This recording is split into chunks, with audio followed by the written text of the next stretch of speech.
Thank you very much for coming today. I'm really honored to be here in front of my people and in front of my students, my colleagues.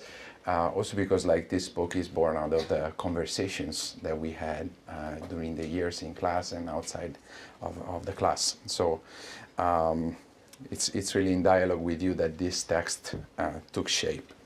So today I will present my book, The Art of Objects, and here is the cover.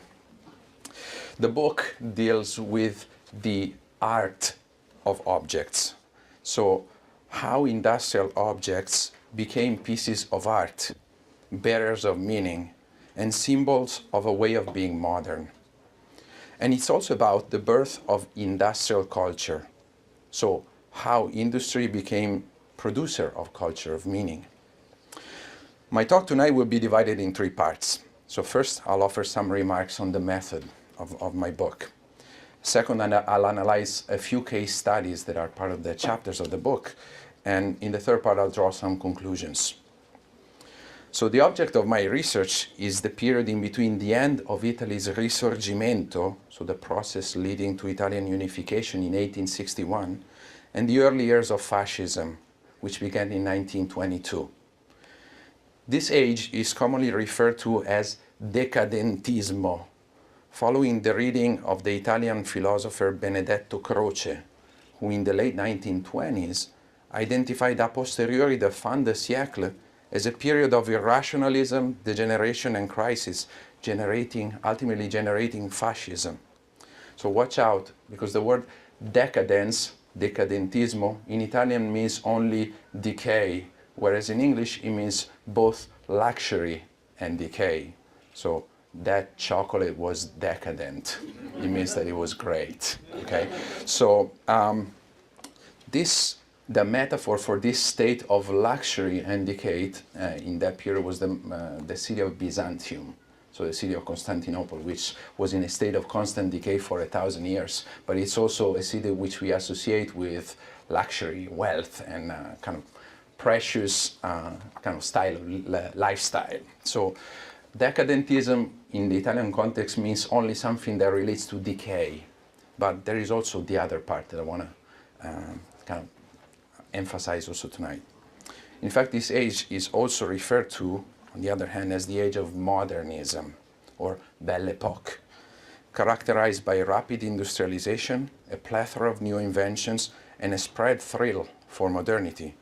So what you see here in the image is the Grande Albergo Campo dei Fiori. It's an immense hotel built on top of a mountain of 1 kilometer height. So despite its actual decadence, it's been left in decay for the last 5 decades. It's kind of like the Italian Titanic. It was actually a symbol of an overconfident culture, able to build such a massive structure at 1 kilometer's height. It was actually the first building built on top of a mountain of this size. So this tells you of how overconfident this culture was. So the term modernism, however, didn't have much fortune in Italy, because it mainly referred to a heresy that developed in the early 1900s in the Catholic Church, condemned by Pius X in 1907 in the encyclical Pascendi Dominici Gregis. Only in recent years, the term, which is instead common in reference to other European cultures, started to apply to Italy as well, and even in a literary context, not just in the context of architecture. So in considering this age, now both decadence and exciting progress, as also reflected in the two terms, into narration of fin de siècle and Belle Époque, I deliberately avoided a political timeline. And I decided instead to focus my attention on the first 50 years of Italy's industrial venture. And I arbitrarily cut the birth period of Italian industrial culture in the years between 1878 and 1928. So, 1878 certainly marks the end of Italy's Risorgimento, with the almost concomitant deaths of two of its protagonists, like King Victor Emmanuel II and Pope Pius IX, but also the beginning of Italian industrialism with the passing of the first protectionist laws and the excitement for Italy's participation in the Universal Exposition of Paris, documented in the Mondo di Amici's report on the event entitled Ricordi di Parigi, Remembrance of Paris. On the other hand, 1928 symbolically represents the end of an age, right before the financial crisis of 1929 and the end of the Questione Romana after the signing of the Lateran Pacts, which give rise to the Vatican City, but also the beginning of Italian design as an independent industrial culture with the launching in 1928 of Joe Ponti's journal Domus. So as an intellectual, you can choose many angles, perspectives, or historical moments to read your present. But what caught my attention in those years? Certainly the striking contrast between the narration of decadence I'd always been exposed to in my literary studies with authors like Pirandello, Gozzano, Svevo, and as I was going through 50 years of periodicals like Corriere della Sera and Illustrazione Italiana, the extraordinary planning capacity and thrill for modernity that is expressed instead in contemporary newspapers. So sometimes you see that literature is a very high pitch on a culture, and literature gets only a partial view of a culture. And what I want to reconcile was the other part. So in addition to this personal interest in somehow rescuing the age from a split or a partial approach and restituting its full vision, I also noticed a couple of phenomena in these years that were particularly relevant for reading our own modernity too. First, the awareness of being in a prolonged state of transition from a verbal to a visual mass society with the advent of photography, advertising, and cinema, and from the humanist ideal of culture to its new industrial form as a commercial product. We can see this in this really shocking ad, where a work by the celebrated literary critic De Santis is equated on the same page with an ad for pills against hemorrhoids. So this transition is also a time where new languages are formed. So radio, advertising, design, but also if you think of us, installations, e-novels, social media. Secondly, what struck my attention was in these years, the intense dialogue or investigation or resistance, what in my work I call cultural negotiation, between the ongoing modernization, introducing an unprecedented set of res nove, so radio, elevators, refrigerators, telephones, cars, cinema, flight, and Italy's lively background tradition, which, unlike other countries, interrogated and challenged their implications on human experience. So when they come to Italy, new technologies and products become immediately culturalized, absorbed within a past that questions them. Against this background, which singularly defines also the condition of our own modernity, characterized by an analogous acceleration and by a similar number of life-changing inventions like TV, computers, cell phones, internet, tablets, under constant negotiations, I began asking myself, what method can I use to address the culture of the fin de siècle or Belle Époque as a whole in its complexity and without polarizations? How did it really appear from within? How do we look at it from afar now? We can't really understand what post or late modernism is, so our age, without figuring out what the actual experience of modernism means. First, rather than separating the highbrow perspective of literature and the visual arts from the so-called material cultures through compartmentalized histories, I decided, with some degree of craziness, to combine several points of view on the age and to reconstruct it holistically through a study of the interplay of industry, politics, society, media, literature, and visual arts, in the endeavor to bridge two worlds, industry and culture, which have been arbitrarily separated. If you think well, both industria, which in Latin means laboriousness, and cultura, which in Latin means cultivation, they both refer to the same human activity of bearing fruits or implementing our human experience. In this sense, my deliberate focus on the oxymoronic notion of industrial culture represents an attempt to investigate a similar point in between, where the spiritual intersects the concrete and the intellectual the material. To respond to the second question, how did industrial modernity appear to Italians from within? The answer instead was immediate and much simpler. For those who lived at the time of Italy's first industrial revolution around the 20th century, modernity strikingly manifested itself as an unprecedented invasion of items and appeared under the form of a new civilization of objects. We can deduce this from the chaotic display of objects in universal expositions and from their cluttering the pages of contemporary newspapers, transformed into virtual showcases of products. Some of them are really strange ones, like the swinging bathtub or the anti-cholera armor in the year of cholera in Naples, 1884. It's a great study on fake science when you observe things 100 years later. Objects appear in contemporary expositions, ads, social debates, literature, art, and philosophy, and embed for intellectuals and the masses an ambivalent experience of industrial modernity, suspended between the excitement for and resistance toward its novelties.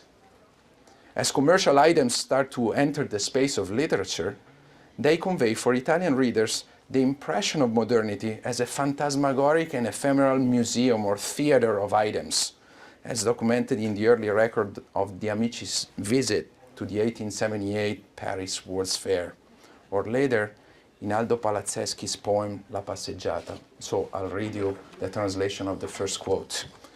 De Amicis goes to Paris, the World's Fair, and says, "All the gold, gems, lace, flowers, crystal, bronze, paintings, all the masterpieces of industries, all the seduction of the arts, all the galas of wealth, all the whims of fashion are gathered and exposed here." Whereas the other quote is a poem that doesn't need translation because it's basically a collection of brands and ads that are transferred from the newspapers into the poetic space. So ephemeral pieces that enter the eternal space of art and poetry. At the same time, objects also appear as enigmatic sights in the rediscovered genre of still life painting, in photography and impressionism, as pieces of a collection, as in the house of D'Annunzio's character Sperelli in the novel Il Piacere, or even as junk, as in Gozzano's L'amica di Nonna Speranza. This is a poem where they are listed as nostalgic relics of a present of 1850, now turned in the 1907 time where this poet is speaking, into an outmoded present. So these objects are fascinating, but are also outmoded. So moda, fashion, is fascinating just for a very short time. Then it becomes a ruina, a ruin. Following this insider's perspective, I chose objects then as pivotal points, mediating social life, cultural history, industry, and the arts. To us, viewers of a century later, objects offer the advantage to open up a much wider space of interpretation, less restrained by ideological preconceptions, less focused just on the intellectual sphere, and less constrained by the limits of single-minded studies on literature, art, philosophy, or media separated. While many new fascinating objects appeared on the market in this period, some of them with an incredible impact on social life and urban planning. I'm thinking, for example, of air conditioning, 1902, without which American cities like Miami or Los Angeles wouldn't exist in their current form. We have to note, however, that not all of these objects acquire a cultural meaning. So I don't recall, for example, any work of art in Italian culture representing refrigerators. What I find striking instead is that some of these objects acquired a special value over the others. Among them, I chose a few iconic objects of mass consumption entering Italy during this age as the case study for reconstructing the uneven development of Italy's early industrialism and the irregular formation of Italian industrial culture. I decided to dedicate each chapter of the book to a different object, seen from the concentric perspective of its industrial production, related social debates, and cultural imagery. So the book, and this is the summary, therefore reconstructs the origin and the early phases of Italy's irregular path to industrialism through the cultural history of its new objects, so wristwatches, cameras, bicycles, gramophones, radio, cigarettes, toys, clothes, and furniture items. A brief note: cars, which entered during this age, actually spread only in the late 1920s. And airplanes, they will probably require a separate book. As these new products enter the market and social life, they embed the new culture of modernity by creating new collective habits like punctuality, touring, sports, home listening, smoking, photographing, and they create new social debates on physical education, performance, and timekeeping. As they break into the space of painting and poetry, they enact not just an ambiguous site in between culture and industry, but also a new epistemological space of reflection on time, body, play, leisure, and vision. So to establish an equivalent, if you put an iPad in a canvas, the same object you bought at an Apple store becomes something else. It undergoes a cultural scrutiny or investigation within the space of art. It's an ephemeral object that enters in an eternal space. So as objects intersect also greater contemporary debates, so watches on time against the background of the Bergson-Einstein querelle, bicycles on body in the aftermath of Darwin's evolutionary theory, or as objects come to symbolize a new idea of being. So in the figure of Palazzeschi's Man of Smoke, like a protagonist of a novel that is a man made of smoke, Perela, and they embody a new form of vision along the industrial diffusion of cameras. These objects also become philosophical symbols or iconic sites where the actual meaning of modernity itself is negotiated. So what do we know about this age if we observe it from the perspective of objects, or rather from the art or culture surrounding them? First of all, we gain a broader cultural narration of Italy's transition to industrialism, combining together the art society and a wide variety of media and languages, so photography, gramophones, radio, advertising, and also including industry, which is a deciding factor there. Secondly, we obtain a different portrait of Italy's so-called imperfect modernization. These objects, in fact, not only document the constellation of irregular events generating Italy's early industrialism, but also reveal its experimental laboratory. So in the culture surrounding industrial objects, or as I call it, in the art of objects, we find indeed an intermediate ground between intellectual life and the material world. In their techne, from the Greek word for art, which also means technique and technology, we find a space in between, which in my opinion sheds light on the most distinctive behavioral character of Italian modernity, namely its structural imperfection, its prolonged hybridity, its constant state of mediation of multiple and opposing forces, so past and the present, the secular and religious culture, arts and industry. So what is this book about then? What do I argue in it? First, it offers an alternative cultural history of the fin de siècle or Belle Époque, which goes beyond the traditional interpretative frame of decadence modernism, and establishes for the first time a significant bridge between two mutually exclusive worlds of Italian literary studies and design studies. Second, it provides an investigation and a new argument on the origins of the culture of Italian design.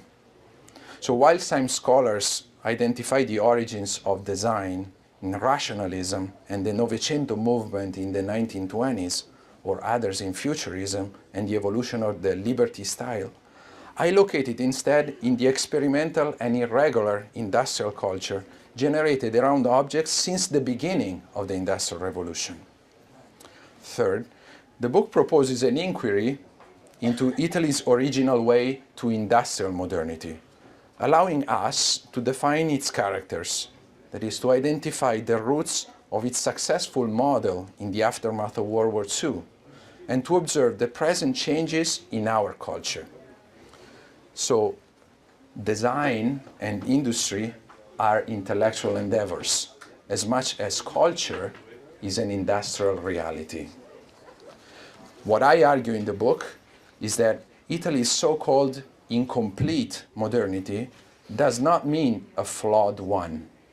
On the contrary, its incompleteness represents instead the core quality of its original approach to the modern world, characterized by temperance and permeability, and able to balance opposing tensions in new unpredictable solutions, constantly reinventing old forms in a new key.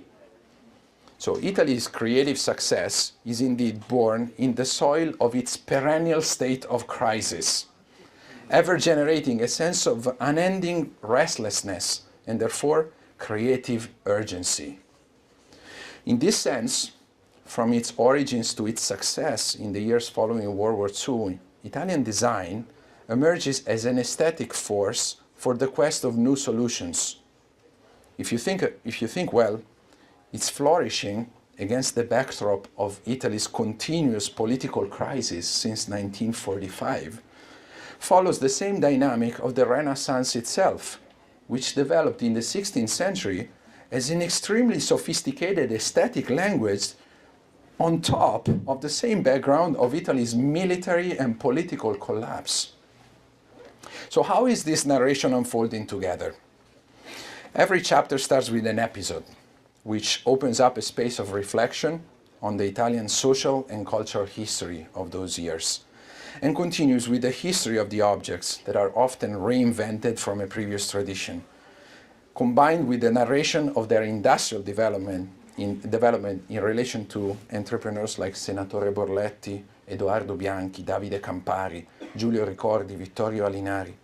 And it is also followed by the account of their transfiguration in contemporary ads, debates, literature, and art. So rather than going over all the essays, I would like to offer a couple of examples from a few chapters on time and bicycles to give you a sense of how the story unfolds. If you want more, I invite you to listen to the podcast episodes on my series, Italian Innovators, which are based on my book. You can find them on iTunes, SoundCloud, Stitcher, or at italianinnovators.com. So time. In 1883, the year before the 1884 Meridian Conference of Washington, which ratified the world standard time, Rome hosted a geodetic conference, which passed as its conclusion the need to establish a new origin for time. So no longer the heavens, the stars, the moon, but rather London and a mathematical algorithm as a new immanent source of time. We are natives of this and we don't get how crazy it is. But like if we say that the origin of time is London, it's quite a funny thing to say. It's quite a statement. So this was like felt at the time, especially in Italy, where the idea of an eternal time is felt a lot. So as the circular idea of time is dismantled with its perpetual recurrence, and a new linear idea of time develops with its ever-changing progress, Italian artists react with a mix of excitement and resistance. So in the 1883 novel, so the same year of the Roman Conference, by Matilde Serao, Virtù di Checchina, La Virtù di Checchina, Checchina's Virtue, the author stages this overlapping of thrill and fear for the new accelerated time in the image of the protagonist's idealized wristwatch, which is a symbol of her mastery in managing an extramarital affair, but also of her fear. Here is what she says to a friend about it. And we can read this in reference to actually World Standard Time. She says, "You can't believe how terrible it is not to have a watch when you have a lover. You are always on the wrong time. You are too early, he is not there, and it's a slow death. You are late, a quarter of an hour has already passed, and for another quarter of an hour he pouts. Men are annoyed by waiting. If once at his place you ask him every 5 minutes, 'What time is it?' this question will irritate him. You're always late on your return home, with such a bewildered look that it is a miracle that it doesn't betray you. My God, what I would do to have a watch." In parallel, and this is like the quotation in Italian, in parallel, Segantini, a contemporary painter, elaborates a disquieting vision of the new time in the 1891 painting Mezzogiorno Alpino, Noon on the Alps, depicting the fiction of time, the new time, in the gap between the solar time and the shade, which indicate something that it's not an actual noon. So it's a fiction. The time we live in is actually a fiction. In the industrial realm, the overlapping of time of eternity and ephemeral time of progress is also repeated. So Italian times then are related to two models of clockmaking. One, Bulgari, 1884. It was founded the year after the Roman conference. It's a model anchoring time to the timeless. So Bulgari opened a shop in Via Sistina and then in Via dei Condotti, which is right in front of the Spanish Steps in Rome. So relating timekeeping to antiques, jewels, that is something that is everlasting, and to Rome itself, the eternal city. And the other model is Borletti. In 1896 they opened. This is an ad of Borletti, which is also the cover of the book. And it refers to a productive time. Borletti was producing alarm clocks. Now what is interesting is that like Borletti, which produces the time of progress, the time of production, feels the need to anchor this time to culture. In fact, you see like the factory with the model of a disc thrower. It's the famous statue from the ancient world, holding not a disc but like a clock. So it's a hybrid time overlapping everlastingness to progress.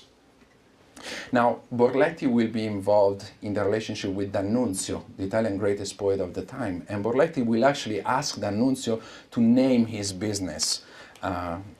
His business is La Rinascente, after making a lot of money with clocks, but above all with bomb fuses during World War I. Borletti acquires a department store in Milan, which was owned by the Bocconi family, which then endowed the Bocconi University, and turns it into a new model of department store offering high-end clothing.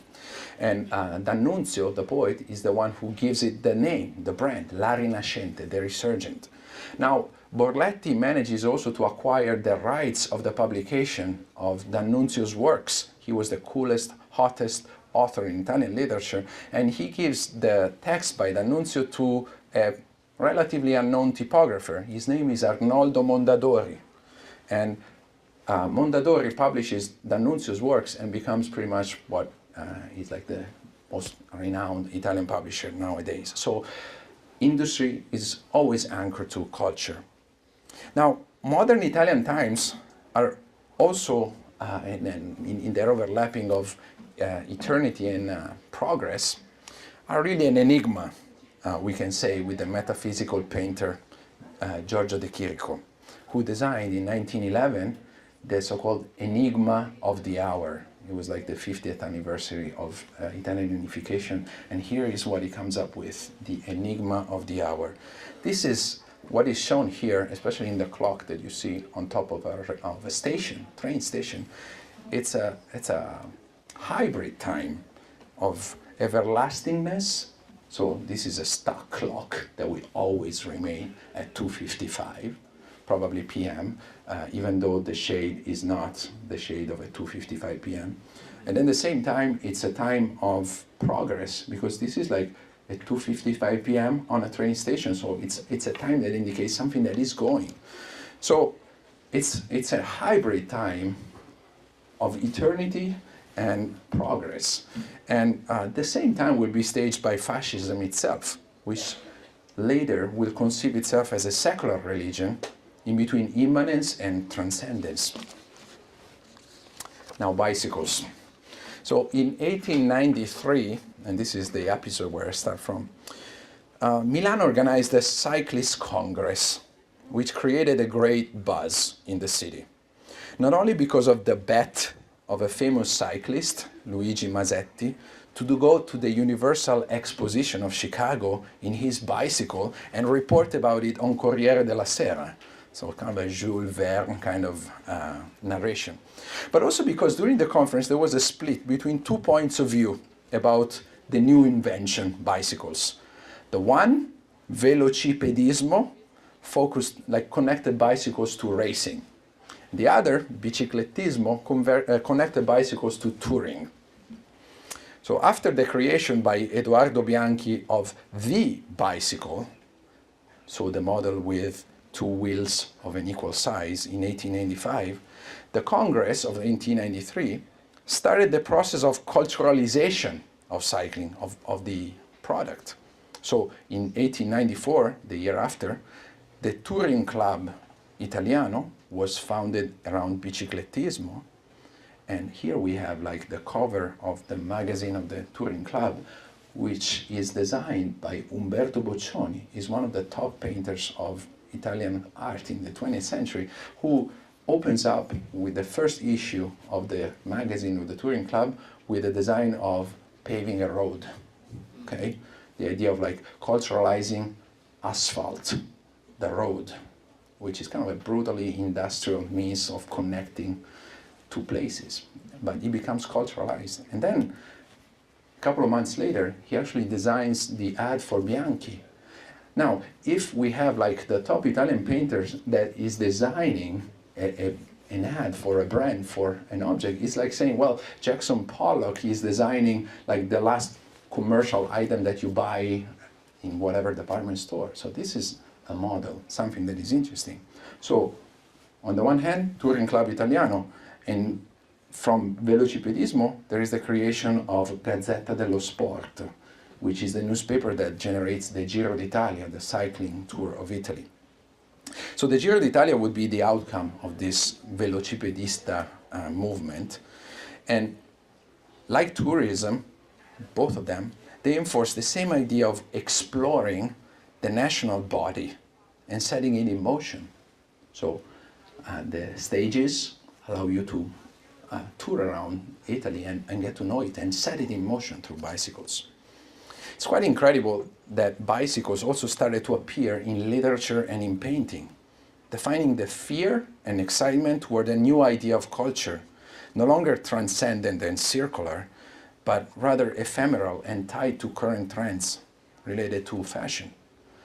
So I analyzed texts by Gozzano, Due Strade, Pascoli, La Bicicletta, De Amicis, La Tentazione della Bicicletta, Pirandello, Mondo di Carta, so top authors that write about bicycles, where bicycles appear as objects of temptation and resistance, often associated with women and lust.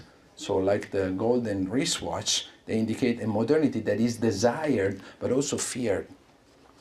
So lastly, in observing the painting by Boccioni himself, Dinamismo di un ciclista, which is one of the top paintings of the 20th century, which re-elaborates on the graphic project for Bianchi that we saw on La Rivista del Touring Club, I see the relationship between bicycles and the contemporary philosophical re-evaluation of the body as culture, for example in Nietzsche, who says that our body is our reason, or Darwin, that says that the body is the site for evolution and metamorphosis. So here you have an image of a bicycle.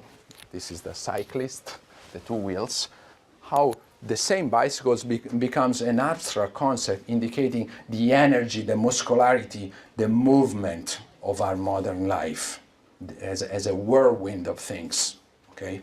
So they become symbolic objects. You see the transfiguration from like a product that you buy into this, which is an abstract language. So I can tell you more later about this. I want to steal all your time. But I'll show you some of the images that are contained in the book. And this is related to the chapter on gramophones and the chapter on Giulio Ricordi. It's actually the second episode of my podcast, so go listen to it. It's about like how Ricordi, who is the sponsor of opera, the patron of Verdi and Puccini, became the father of Italian advertising, inadvertently, through the collaboration with the best illustrators and designers of his age, first in creating opera posters, and then in creating ads for contemporary brands that are made by really top illustrators. So this is an image of Germania, which is an opera that is attended by a gramophone agent, an American gramophone agent. Gramophone starts in the US, and he comes to Europe through these agents that were coming in Italy, in France, going to England, to record the voices of famous people. So this agent, Fred Geisberg, came to Italy to record the voice of Pope Leo XIII. He was traveling from London to Rome. He stopped in Milan, where he went to La Scala, the theater, and attended an opera, Germania, by Franchetti. It's not a particularly important opera. What happens is that in this opera, there was a young singer, Enrico Caruso, a Neapolitan singer that no one knew. And Geisberg listens to his voice and understands that his voice is the ideal voice for gramophonic recording. So out of his pocket, he basically hires Caruso for an hour to sing in the gramophone in his own hotel room in the Grand Hotel of Milan. It was April 11, 1902. He hires like an accompanist, Cottini, and records like this hour on a record. It's on the Victrola system. Well, this record is the first record that sells 1 million copies. And this record generates the record industry. So the idea that recording, gramophony, was meant to record pieces of entertainment, not pieces of a trial. Okay, so that's kind of defining shift. To go back to the operas and the production of operas, basically Ricordi mastered. He was a producer, publisher of scores, musical scores. So he mastered the technique of chromalithography, which is the technique to print and on the same page images and words. So if you print a score, that's pretty much your key technique that you need to use. And through this technique of chromalithography, he hired like the top illustrators to create like visual representations of his operas. So this is La Bohème. Some of these representations were shown, for example, this one in 1895 at the first Biennale di Venezia, so the art exhibit of Venice. And it was noticed by the owner of a department store in Naples, who actually started to ask Ricordi to use his illustrators to illustrate his own department store, and then from there, all the other brands. So here are some of the posters by Ricordi designers for other brands. Okay, these are really beautiful, and they're in the book. Ricordi goes as far as creating posters for gramophones, which are actually the enemy within, because like gramophones are the object that kills opera, because through gramophone you can't go to the theater, you just can listen to the opera in your living room. So Ricordi even goes as far as like advertising gramophones, which basically kills his own business in opera. So these are some of the other images. So now the concluding chapter, which is on the foundation of the journal Domus by Joe Ponti, who is the kind of the founding father of Italian design. So in the concluding chapters, I discuss about it. I discuss about the link between the design movement and fascism, and the key characters of design as they emerge from the study of the art of objects. So the start of Domus coincides with the first coherent organization of the design movement and the rationalization of the language of design as an asystematic philosophy of gesture. In Ponti's view, the designer represents the embodiment of a new modern artist or intellectual, capable of detecting in tradition the occult forces that once made it alive, and of channeling them into the reinvention of new forms. So in parallel with Domus, Fascism constitutes an indirect source for the evolution of the Italian industrial project, or the design project.